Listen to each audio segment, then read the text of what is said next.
Nós vamos conversar hoje com a psicóloga, ela é de Andradas, mas hoje ela mora em Salvador com a família.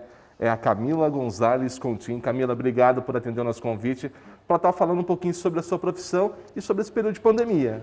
Oi, tudo bom? Eu que agradeço, viu, a oportunidade aí de estar falando com vocês, com a minha cidade. Muito bom estar aqui. Camila, nesse período, muitas pessoas não estão conseguindo participar de velórios e nem se despedir das pessoas queridas, como acontecia em outros tempos. Essa ausência de luto pode trazer consequências no futuro? Né, a gente está vivendo um momento muito difícil, né? E os rituais funerários são rituais organizadores para esse processo de luto, né?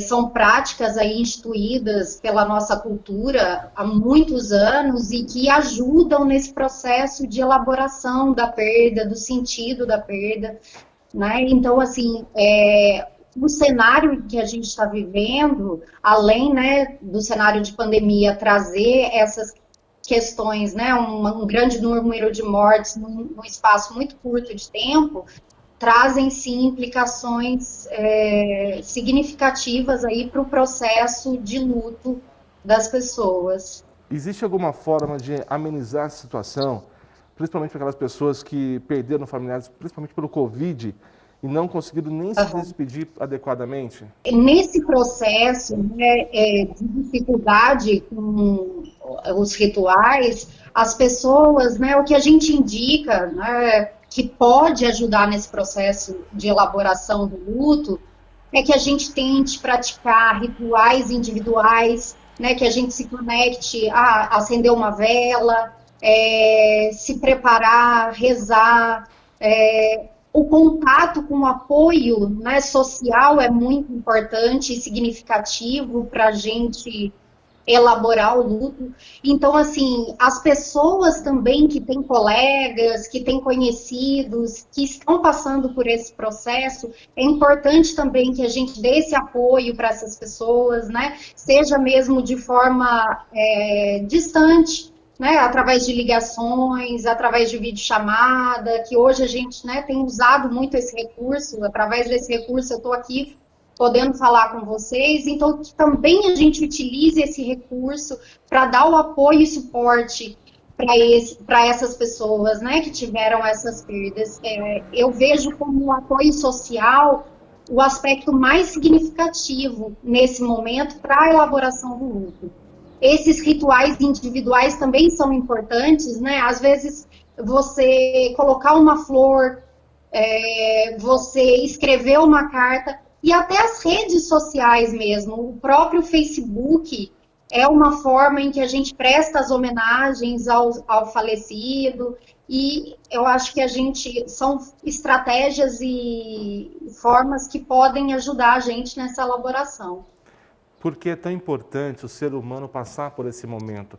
Viver bem o luto, ter esse tempo, e isso ajuda o ser humano a se recuperar? Não é um processo estanque, né? É um processo de elaboração e muito individual. Cada um vai elaborar de uma forma, a partir da sua individualidade, das suas crenças, mas é um processo que leva um tempo, que tem etapas, né, e exige da gente uma elaboração. Por isso, sim, os rituais são tão importantes, porque eles acabam sendo organizadores desse processo. É lógico que com esse cenário, essas alternativas que eu disse nunca vão substituir, mas a gente está num momento mesmo de reformulação de vários aspectos da nossa vida, né? E esse é mais um deles. Então, assim, eles não vão substituir, mas eles podem nos ajudar e são importantes para que a gente elabore, né? A gente precisa viver essa dor,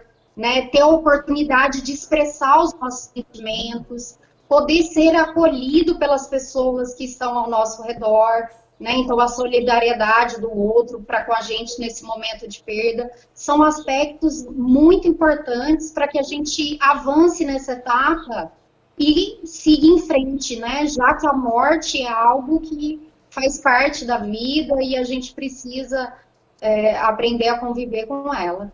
O luto faz parte do ser humano. Se ele não viver bem o luto, tem um tempo, se pode falar que é o luto ou varia de pessoa para pessoa? Desculpa, se varia de pessoa para pessoa? Varia para pessoa o tempo que ela tem que viver o seu luto, esse momento? Sim, sim, sim. Né?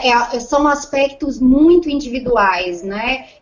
O que a gente sabe é que existe um processo, não é? Que por etapas, que é vivenciado nessas etapas, e o ritual funerário é uma das etapas, mas ele é muito individual, porque depende também do momento em que a pessoa está vivendo, dos recursos que ela terá para elaborar esse luto, né?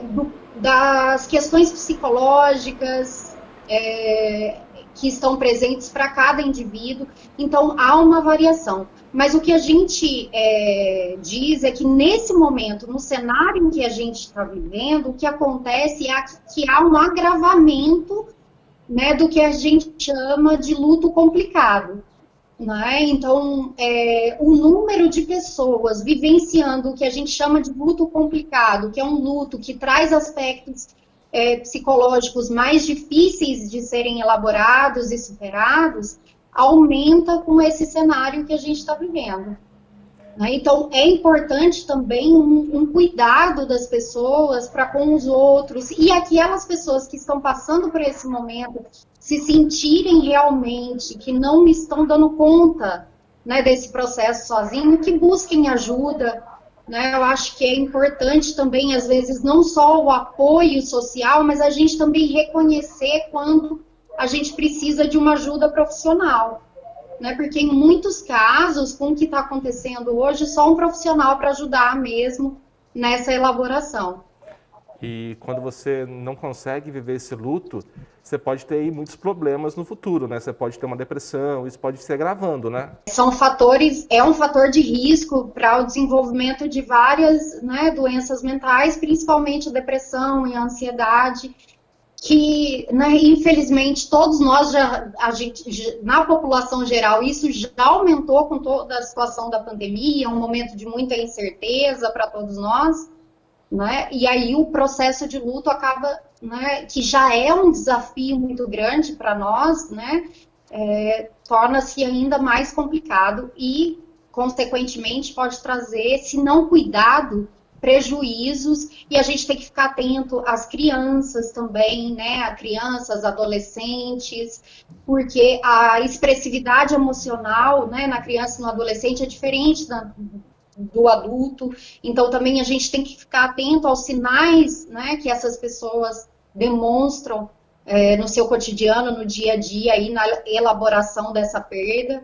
Então a gente precisa realmente cuidar da nossa saúde mental. Camila, queria agradecer a sua participação, esse bate-papo, você ter atendido nosso convite aí em Salvador, e até uma próxima oportunidade. Muito obrigado. Imagina, eu que agradeço.